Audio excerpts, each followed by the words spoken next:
There is a lesser known personality disorder that sometimes gets confused with narcissism.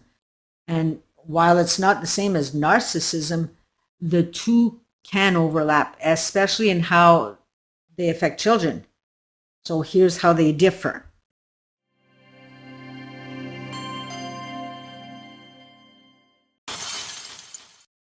Hi everyone, welcome back to my channel.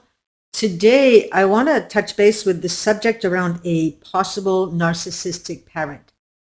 And so at the end of this video, if you found this talk helpful, please do consider subscribing and clicking a like button, because the likes make a huge difference on the algorithms, and thank you. Now, that being said, let's move forward. Growing up with a narcissistic parent can feel really confusing. It can feel invalidating and emotionally unsafe. And many of us, we don't realize that what we experienced wasn't normal until adulthood. In this video, we'll go over the key signs that you were raised by a narcissistic mother or father or caregiver, and how those early experiences can impact your self-worth, your boundaries, and relationships later in life. If you've struggled with guilt, shame, people-pleasing, or feeling like you were never enough, this might help everything make sense. You might not even be able to point to one specific thing that they did. It's just this feeling that you've carried, a sense that something was always off, like you were never really seen, as if love had conditions. Your needs were always too much, or worse than that, they were invisible.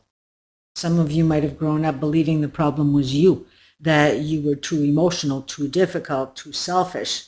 But the thing is that the problem wasn't that you were too much.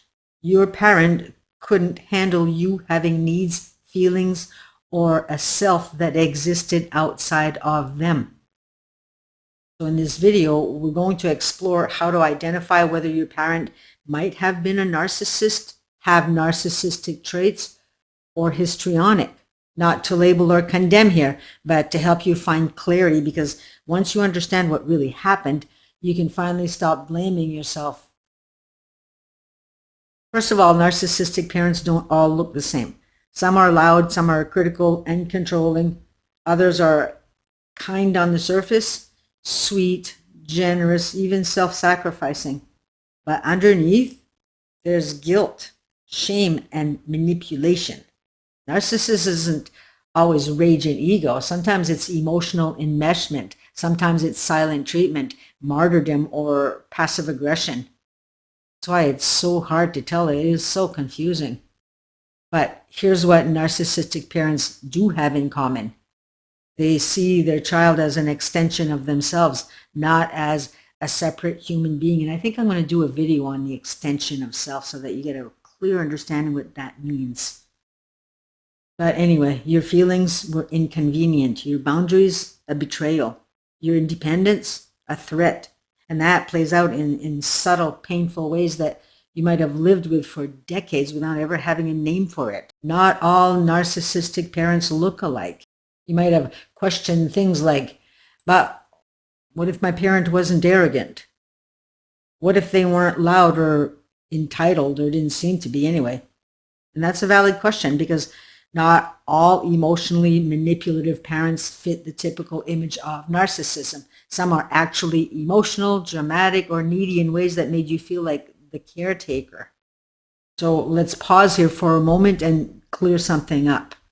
There is a lesser known personality disorder that sometimes gets confused with narcissism, and it's called histrionic personality disorder, or HPD. And while it's not the same as narcissism, the two can overlap, especially in how they affect children. So here's how they differ. In the histrionic, the core need is to be noticed and to be the center of attention. With the narcissist, it's to be admired, respected, and superior. The emotional style for a histrionic is flamboyant, seductive, and dramatic, where the narcissist style is cold, arrogant, controlling, or covertly guilt-driven. The relationship style, the histrionic will seek validation through charm or crisis, where the narcissist will seek control, and superiority. They'll idealize and devalue others. When it comes to empathy, the histrionic will be superficially warm but lack depth, where the narcissists lack true empathy. They see others as extensions of themselves, like I just mentioned. The way the histrionic functions when it comes to manipulation is through victimhood, theatrics, and emotional chaos, where the narcissist will use gaslighting, guilt tripping, silent treatment, and blame shifting.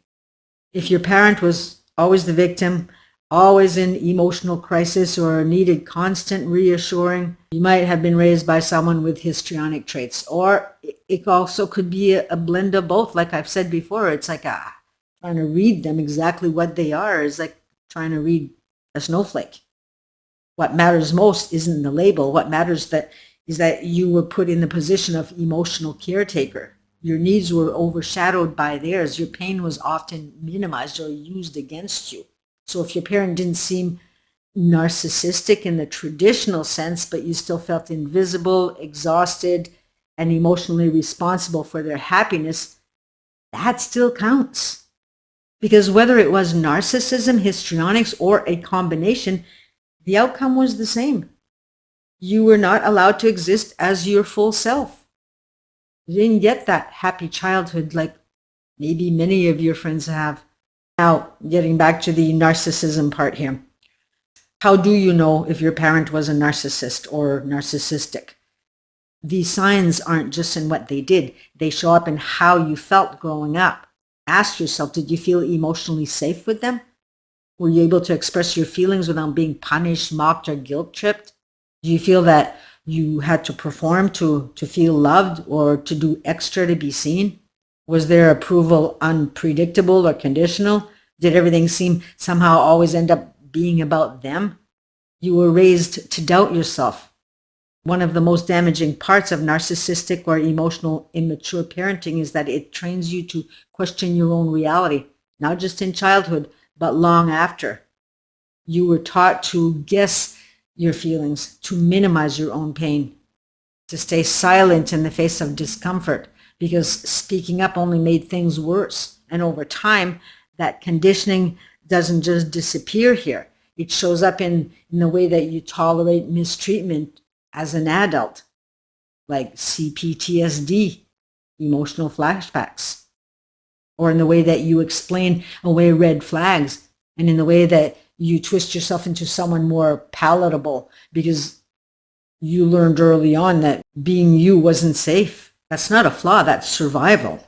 And adding an addendum here, it's also something that you are allowed to unlearn. Narcissistic parenting doesn't always look abusive. It often looks like chronic confusion, like guilt when you try to set boundaries, anxiety when you see their name on your phone, like second guessing your emotions because you were taught that they weren't trustworthy or they weren't valid. That's why today we have such a hard time making decisions. Even though we know something's not right, we don't do something about it, for example. It looks like growing up emotionally malnourished and blaming yourself for being hungry. Let's look at an example here. You had a parent who gave you everything, clothes, gifts, educational. People praised them constantly. You're so lucky to have them. But behind closed doors, you never felt emotionally safe. You weren't allowed to be sad. That made them angry. You weren't allowed to be angry. That made you the problem. Every time you expressed hurt, they reminded you of how much they've done for you. They cried, they yelled, they shut down completely. And eventually, you stopped speaking up, not because things were fine, but because the price of honesty was too high. That's what it's like with covert narcissistic parents. You grow up doubting your reality and feeling ungrateful for even questioning it. How many of us feel guilty for feeling ungrateful about something? So if you had siblings, there might have been a golden child and a scapegoat. And if you were the scapegoat, you probably got labeled as difficult, sensitive, or dramatic. Even if the golden child did something wrong, the blame circled back to you. You were the problem. You were the disappointment. You were the one that just never got it. And if you were the golden child, you might still feel like you were never allowed to fail. Like your entire identity had to be curated around making them proud or else. But in both roles, the message was the same. Who you are isn't enough. Who you are belongs to us. You're the extension. And then what happens when you try to break the role? One of the hardest things about family roles is what happens when you try to break out of them. If you were the scapegoat and you start healing, they might call you selfish. They might rewrite the past. They might even try to turn others against you, like siblings. If you were the golden child and you start setting boundaries, they might say that you're cold, that you've changed, that you're abandoning them. And here's the truth that most people won't say out loud. Families built on dysfunction often need someone to carry the pain. And when you stop carrying it, when you step out of the role, someone will try to put it back on you. Just the nature. But healing means letting them be uncomfortable with your growth. You don't owe your silence to stay connected. So another thing to look for is boundaries. Boundaries were a threat. One of the strongest signs that you had a narcissistic parents is that your boundaries felt dangerous. Maybe you tried to have your own thoughts, your own style, or your own opinion, and suddenly they're cold, they're distant, or furious. Maybe you said no once, and this spiraled into a guilt trip, an emotional meltdown, or even weeks of silence. Or maybe the control was subtle. They made comments that made you doubt your choices. They inserted themselves into every aspect of your life. They reacted as if your independence was a betrayal. You weren't allowed to grow. You were allowed to mirror. And anytime you tried to step into your own identity, it was framed as you being ungrateful or cruel. That's not parenting. That's control. Let's talk about guilt for a second, because that's often the emotion that keeps adult children stuck. You feel guilty for pulling away, guilty for speaking your truth, guilty for even thinking that something might have been wrong. Here's another core pattern. The emotional spotlight was always on them. If you were sad, they were more upset. If you were happy, they needed attention too. If something bad happened to you, somehow they found a way to make it about their pain instead. You might have learned to downplay your joy or hide your grief because their reactions were so unpredictable. It didn't feel like you were raised. It felt like you were emotionally managing someone else your whole life. Even as a child, you were the one trying to keep the peace, trying not to trigger them, trying to earn love instead of receiving it. That's not normal. But for so many of us, it was all that we knew. If this is landing for you, you might be feeling guilt, numbness, rage, and confusion, or maybe even relief that someone finally said it out loud. And all of that is okay, because it's not easy to even ask this question about your parent. And all that guilt that we already feel, right? We feel bad all the time, especially being raised around sometimes people that were highly, highly controlling with religious views. But anyway, there's grief in this realization, not just for what happened, but for what never did. You might mourn the version of them that you hoped would show up. You might mourn the childhood that you should have had but never did. That mourning is real and it's necessary, because once you stop pretending that you weren't hurt, once you stop being always busy, and you stop and look at your feelings, you can start healing the part of you that still wonders if maybe it was your fault. It wasn't. The effects of narcissistic parenting, it doesn't stop in childhood. You might notice that you over-explain yourself in adult relationships. You attract emotionally unavailable or controlling partners. You feel responsible for other people's moods. You struggle with saying no without guilt. You fear disappointing others more than you fear betraying yourself. This is survival programming. You may just as well still be seeking the parent that you didn't have, even after you've cut contact or created distance, or after you've worked on yourself. You might still feel like a part of you is searching for the parent that you needed. You might try to find them in mentors, in partners, even spiritual leaders. You might still crave the approval, the protection, or emotional safety that you never got.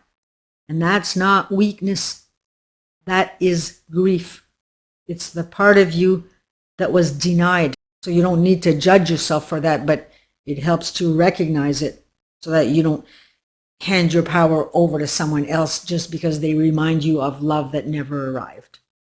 Awareness is the beginning of repair. And right now, you're already doing that just by watching these videos. So trust what you felt. So how do you identify if your parent was a narcissist? You don't need a clinical diagnosis. You don't need to convince anyone else. You just need to ask yourself, did I feel safe? Did I feel seen and allowed to be me? And if the answer is no, that matters because your pain is real. Your confusion makes sense. What I mean by confusion is we walk around in life letting people walk all over us when we know it's not right. We can't make decisions. We're in freeze response. And know that your boundaries are valid. You don't need to carry their version of love anymore. You can define your own on your term. And this isn't about blaming here. It's about naming what happened so that you can stop living like it's still happening. Because the truth is you were never too much. You were just made to feel small by someone who needed control more than they wanted connection.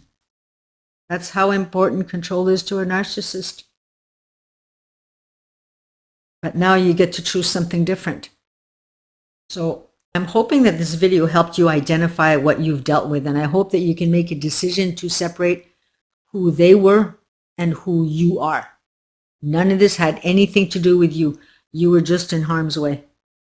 So start looking for ways to let it go and leave that all behind you. I know that you'd like for things to be different, but sometimes we have to use radical acceptance of what is and be willing to walk away with our heads up high. Otherwise, we're continuing to agree with the toxic parent that we weren't enough or we aren't enough. So let go of that programming. Choose something else. Intend. So I'm wishing you all a great day, and we shall see you in the next video. Bye for now.